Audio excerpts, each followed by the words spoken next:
आज का हमारा टॉपिक है विद्यालय का क्या अर्थ है और इसकी आवश्यकता एवं महत्व किन कारणों से है, विवेचना कीजिए।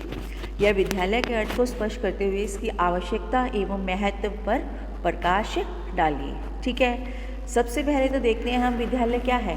फॉर्मल है ना हमारे लिए, फॉर्मल संस्था, औपचारिक शिक्षा। हाँ जी, पहले हम बताएंगे कि औपचारिक शिक्षा का मुख्य साधन क्या है, विद्यालय। तो इसके कार्यों की विवेचना करने से पहले हमें विद्यालय क्या है इसके बारे में जानना आवश्यक है। ठीक है, देखिए विद्यालय का अर्थ। विद्यालय के लिए अंग्रेजी भाषा में स्कूल शब्द का प्रयोग किया जाता है। यह शब्द लैटिन भाषा के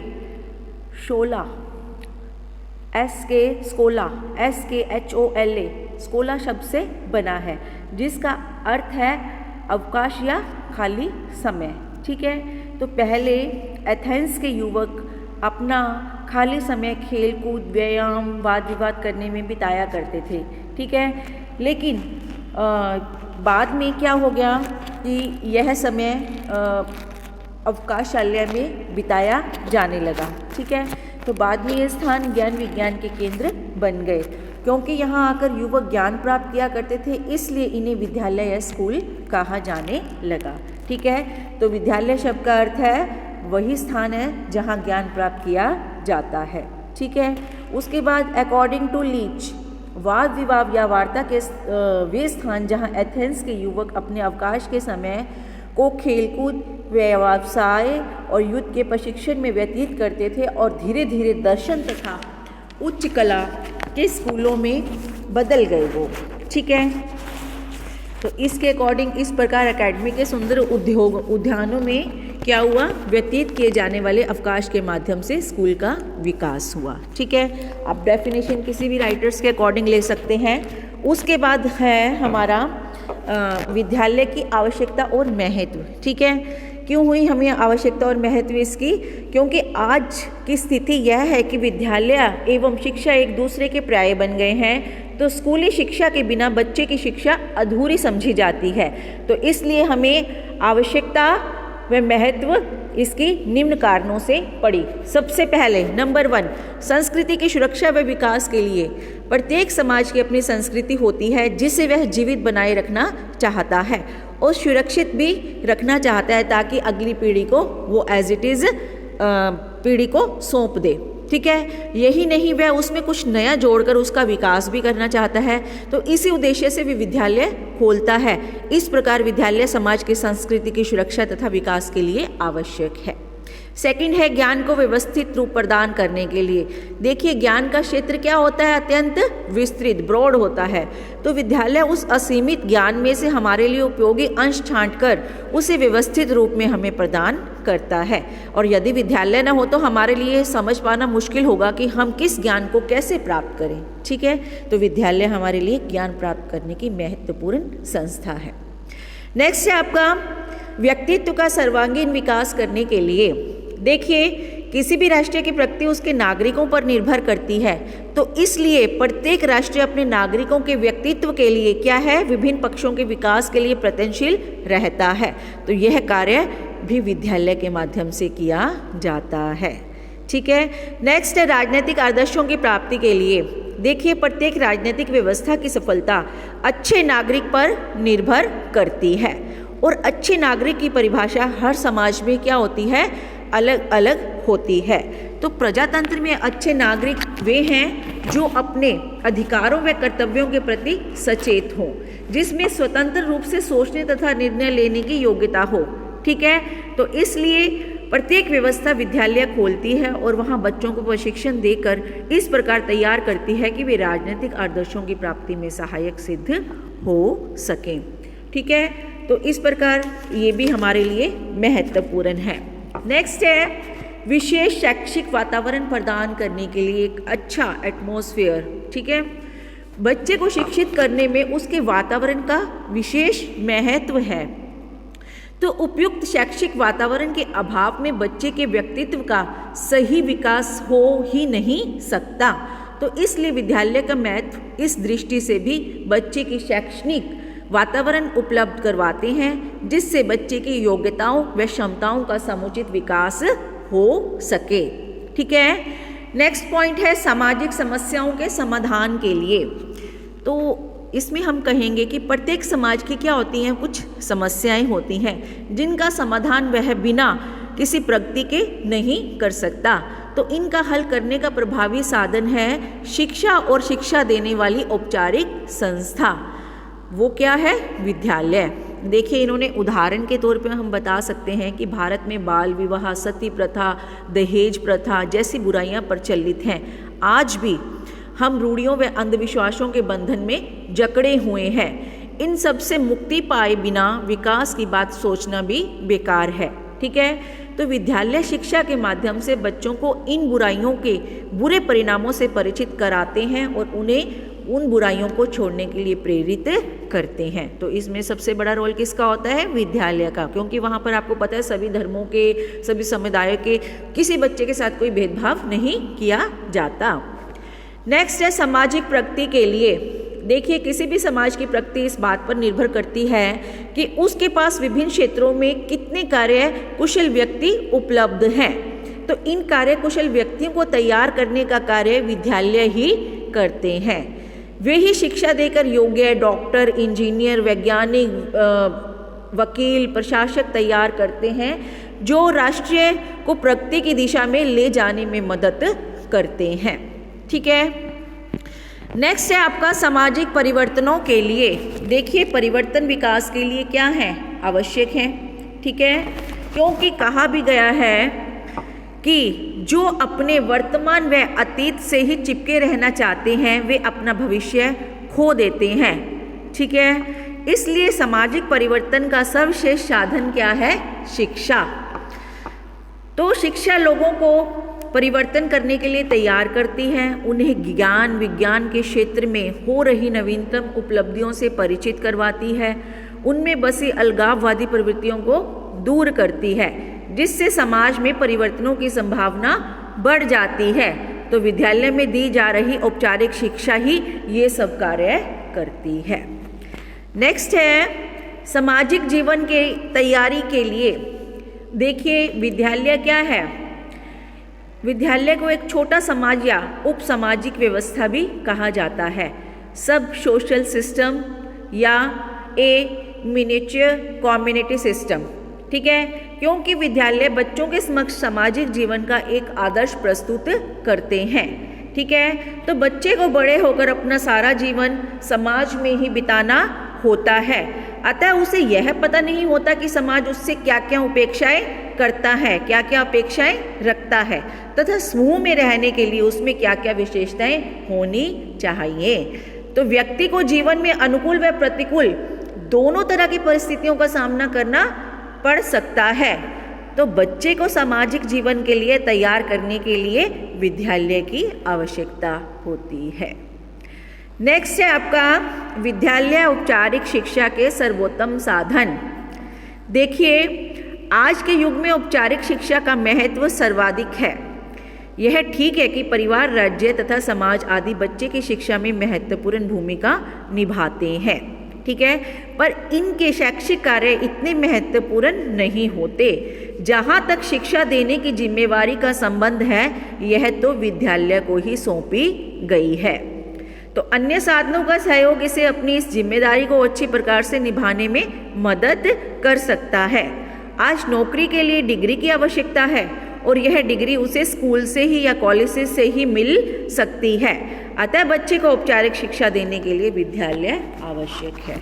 ठीक है बेटा, तो ये विद्यालय की आवश्यकता और इसके महत्व के बारे में हमने पढ़ा। इसके बाद हम अगर चाहें तो इसके कुछ डिमेरिट्स ऑफ इंडियन स्कूल्स, इसकी हम कुछ भारतीय विद्यालयों के दोष भी बता सकते हैं। ठीक है। इसकी आवश्यकता और महत्व है तो इसकी कुछ डिमेरिट्स भी होती हैं जो हम इसके बारे में भी बात करेंगे। विद्यालयों के दोष। ठीक है। इसमें हम डाल देते हैं एवं विद्यालयों के दोष।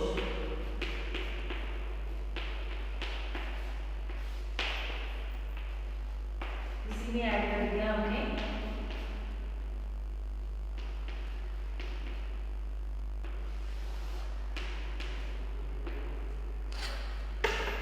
ठीक है। तो इसमें हम कुछ दोष भी बताएंगे, क्योंकि हमें पता है इसमें हमारे कुछ दोष हो सकते हैं। ठीक है, सबसे पहले क्या होता है, अलोकतांत्रिक स्वरूप। देखिए, कहने को हमने भारत के लोकतांत्रिक समाज व्यवस्था को स्वीकार किया है, पर हमारे विद्यालयों का स्वरूप अभी भी लोकतांत्रिक नहीं है। बच्चे को वहाँ अपने ढंग से कार्य करने व अपनी रुचियों का विकास करने की स्वतंत्रता नहीं होती। तो आज भी विद्यालय का स्वरूप अंग्रेजी शासन की व्यवस्था जैसा ही है। ठीक है, इसमें हमें डिमेरिट्स ऑफ इंडियन स्कूल्स के बारे में बताना है। क्वेश्चन जो हमारा नेक्स्ट बन रहा है, बच्चे की उपेक्षा।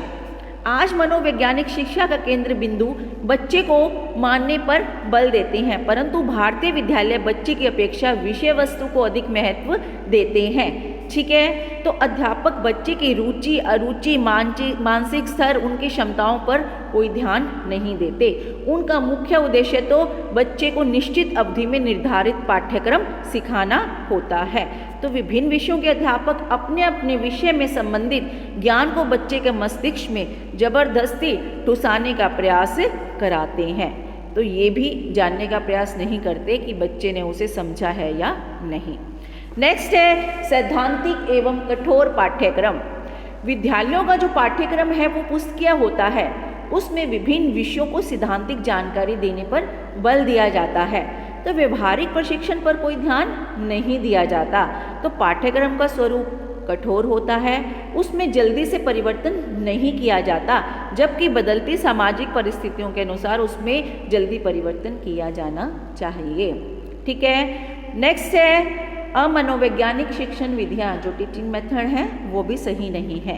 देखिए, मनोवैज्ञानिक ऐसी शिक्षण विधियों के प्रयोग पर बल देते हैं जिसमें बच्चे को स्वयं क्रिया करके अनुभव से सीखने का मौका मिले, लेकिन हमारे विद्यालयों में अध्यापक प्रधान विधियों का प्रयोग किया जाता है। टीचर्स को जो मेथड्स अच्छे लगते हैं वही यूज़ करते हैं। पाठ के विकास में बच्चे का सहयोग न के बराबर होता है, वह तो मात्र एक श्रोता बनकर ही बैठे रहते हैं। नेक्स्ट है आपका सहगामी गतिविधियों का अभाव। देखिए, बच्चों के व्यक्तित्व के स्वाभाविक एवं सर्वांगीण विकास की दृष्टि से अगर हम देखते हैं तो पाठ्यक्रम सहगामी गतिविधियों का विशेष महत्व है, क्योंकि इसमें बच्चे परीक्षा के भय से मुक्त होकर स्वतंत्र रूप से भाग ले सकते हैं। लेकिन हमारे स्कूलों में इन गतिविधियों का आयोजन बहुत ही कम किया जाता है। तो अध्यापकों का ध्यान निर्धारित जो अवधि में पाठ्यक्रम को पूरा कराने व बच्चों को परीक्षा में उत्तीर्ण कराने पर ही होता है। ठीक है, नेक्स्ट है व्यक्तिक विभिन्नता की उपेक्षा। बच्चों में जो मानसिक योग्यताएं हैं, रुचि तथा आवश्यकताओं आदि की दृष्टि से भिन्नता पाई जाती है, अतः बच्चों की इन विभिन्नताओं को पहचान कर उन्हें उन्हीं के अनुसार ही शिक्षा देकर उनके व्यक्तित्व का विकास किया जाना चाहिए। पर हमारे विद्यालयों में व्यक्तिगत विभिन्नताओं की ओर कोई ध्यान नहीं दिया जाता। यहाँ प्रतिभाशाली व मंदबुद्धि बच्चों को एक ही साथ एक ही प्रकार से पढ़ाया जाता है। नेक्स्ट है समुचित व्यावसायिक शिक्षा का अभाव। देखिए, कहने को तो हमारे विद्यालयों में व्यावसायिक शिक्षा दी जाती है, पर यह कितनी सार्थक व उपयोगी है यह सब जानते हैं। तो साधनों तथा प्रयोगशाला आदि के अभाव में व्यावसायिक शिक्षा भी केवल सैद्धांतिक ही शिक्षा बनकर रह गई है, जबकि व्यवहारिक प्रशिक्षण के बिना उसकी कोई उपयोगिता नहीं है। ठीक है, नेक्स्ट है आपके अयोग्य शासक। विद्यालयों में कार्य करने वाले कुछ अध्यापक इस दृष्टि से अयोग्य नहीं हैं कि उनके पास आवश्यक डिग्री का अभाव है। अयोग्य वे इस दृष्टि से हैं कि उनकी जो शिक्षण कार्य में कोई रुचि नहीं होती। कई बार क्या होता है, लोग कई बार बनना कुछ और चाहते हैं, लेकिन चलो वो कहते हैं कि नहीं, चलो ये नहीं बने तो हम टीचर ही बन जाते हैं लास्ट में, उनका इंटरेस्ट नहीं होता, तो वे इंटरेस्ट नहीं लेते। उन्होंने वो व्यवसाय तो अपना लिया, लेकिन वो उसमें इंटरेस्ट नहीं लेते, तो वे अध्यापन को भी अन्य नौकरियों जैसा ही मानते हैं। व्यक्तिगत शिक्षण करना उनका मुख्य लक्ष्य रहता है। व्यक्तिगत शिक्षण क्या होता है? ट्यूशन्स करना। ऐसे अध्यापक बच्चों के साथ न्याय कर पाएंगे, ये सही नहीं है। नेक्स्ट है आपका अमनोवैज्ञानिक व दूषित वातावरण। देखिए, शिक्षा संस्थाओं का वातावरण अमनोवैज्ञानिक तथा दोषपूर्ण है, तो विद्यालय राजनीति का केंद्र बन गए हैं। अध्यापकों का छात्रों के प्रति व्यवहार मैत्रीपूर्ण न होकर दमनात्मक होता है, उनमें परस्पर इंटरेक्शन का अभाव रहता है, तो अध्यापक स्वयं अनेक दोषों का शिकार बने रहते हैं, वे आपसी कूटबंदी के भी शिकार रहते हैं। इन सब बातों के बच्चों के कोमल मस्तिष्क पर बहुत ही बुरा प्रभाव पड़ता है। ठीक है, अन्य नेक्स्ट पॉइंट है अन्य साधनों के साथ सहयोग का अभाव। विद्यालय शिक्षा देने के अपने कार्य को तब तक अच्छी प्रकार से पूरा नहीं किया जा सकता जब तक वह अन्य साधनों के साथ सहयोग न करे। तो विद्यालय को परिवार, राज्य तथा समाज आदि के सहयोगों की आवश्यकता होती है, लेकिन हमारे विद्यालय को उन सबका सहयोग नहीं मिल पाता। ठीक है, इसके अतिरिक्त क्या है, देखिए विद्यालयों में सामूहिक गतिविधियों का अभाव है, जिससे बच्चे में सामूहिक भावना का विकास नहीं हो पाता। विद्यालयों में भौतिक सुविधाओं की कमी है, न विद्यालय में प्रॉपर वे से भवन है, न प्रयोगशालाएं हैं, न पुस्तकालय हैं और न ही पर्याप्त अध्यापक। तो कहीं कहीं क्या है, ब्लैक बोर्ड, श्याम पट भी नहीं होते, जहां बच्चों को पढ़ाना बहुत ही मुश्किल होता है। और कई विद्यालयों में भवन ऐसे हैं जिसमें जो जर्जर जा रहे हैं और बरसात के समय उसमें से पानी टपकता है और गिरने का भी, ऊपर से लेंटर गिरने का भी भय रहता है। तो उपयुक्त दोषों के कारण हमारी जो शिक्षा है हमें विकास के स्थान पर की जगह पतन की ओर ले जा रही है। जैसा कि H.G. वेल्स ने कहा है, यदि आप यह जानना चाहते हो कि हमारी पीढ़ियाँ पहाड़ी नदियों के वेग की भांति विनाश की ओर क्यों बढ़ती जा रही है, तो आप किसी गैर सरकारी स्कूल को ध्यान से देखिए। H.G. वेल्स ने क्या कहा है, यह बात इंग्लैंड के स्कूलों के बारे में कही थी। भारत में यह सरकारी व गैर सरकारी सब प्रकार के विद्यालयों के बारे में कहा जा सकता है। तो इस प्रकार अब प्रश्न ये उठता है कि इन्हें शिक्षा का प्रभावी साधन कैसे बनाया जाए। तो ये कल हम करेंगे टॉपिक विद्यालय को शिक्षा का प्रभावशाली साधन बनाने हेतु उपाय। Thank you.